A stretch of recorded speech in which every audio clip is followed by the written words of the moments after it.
We were over in China doing a fall tour, and we were in Shanghai specifically. And I was watching the news on CNN every day, so we knew there was a big storm that was moving up the East Coast. When I was in Shanghai, I saw the news on CNN that said the storm is going to turn in and is going to strike land in central Jersey. And I remember turning to my wife, Barb, and saying, well, that looks like it's going to be the end of Long Beach Island. And that's when I started to really get concerned, because that part of central New Jersey is where I basically grew up. Those were my stomping grounds as a kid. If you want to go south, it's from Long Beach Island all the way up to Asbury Park, Long Branch, New Jersey. That whole part of the shore is where I grew up. And so I started really getting very concerned, because I knew that it was going to be really terrible. And then we flew to the United States, to Seattle, and when we were in the air from Shanghai to Seattle, that's when the storm actually hit land. So when we got to Seattle and we turned on CNN and we saw all the devastation, the first thing that really struck me was that everything that I saw was so familiar. The amusement park at Seaside Heights, I used to go on the Wild Mouse there all the time, and had the roller coaster was in the water, and it was so sad to see all these images of places that were familiar to me that were destroyed. Long Beach Island, and then there was one particular story on CNN that came from Belmar, New Jersey, and was the story of people that were living in the 8th Avenue section that were floating around on kayaks. Where the water was 4.5 feet high, and they were interviewing this one woman in a little kayak in front of her house, and then the camera, instead of being focused in front of her house, turned around and was shooting the woman in the kayak, and in the background was my high school, St. Rose High School, just inundated with water, and I knew it was trashed, and that's when I broke down. I started crying, because the whole real impact of that struck me, and it made me aware that we all watch the news and watch things that happen at a distance. You know, the tsunami several years ago in the Pacific Ocean, the tsunami that hit Japan.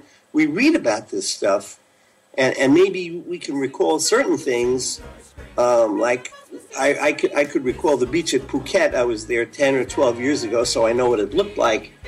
But when something like this happens, and it strikes things that are just dear to your heart and personal, it's a whole other experience. And it was just terrible to see the school so damaged.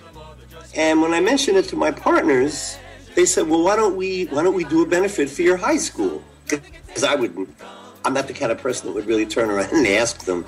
And it was so sweet of them to offer this. And I said, well, yeah, that's great, because, you know, if everybody could do something for the Jersey Shore, it could be fixed.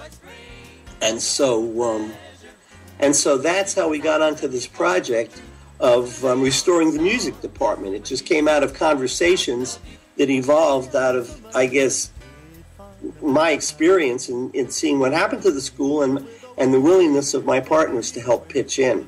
And so now we've got this thing going, and here we are.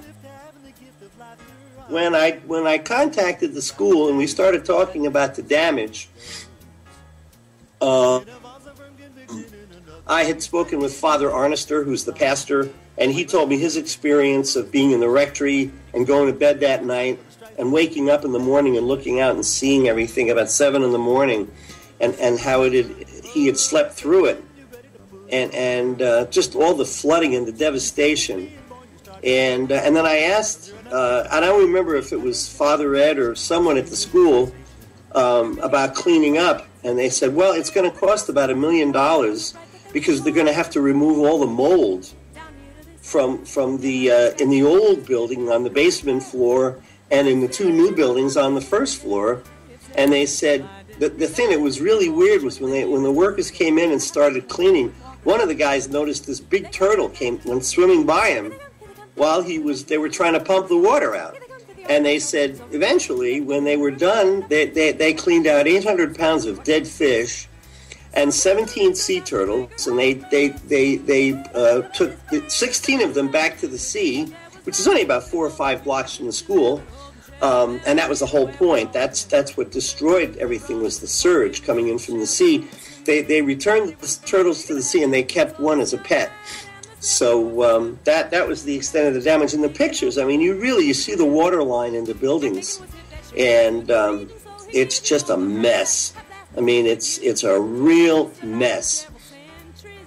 I'm hoping that we can, through ticket sales and donations, raise enough money to restore the music department and the art department to be able to get for them the instruments, the tools that they need for teaching the students, music and art, because everything was lost, everything was destroyed. So if we can raise enough money to bring that back to a point where it functions in a healthy manner for the students, that to me would be a real victory.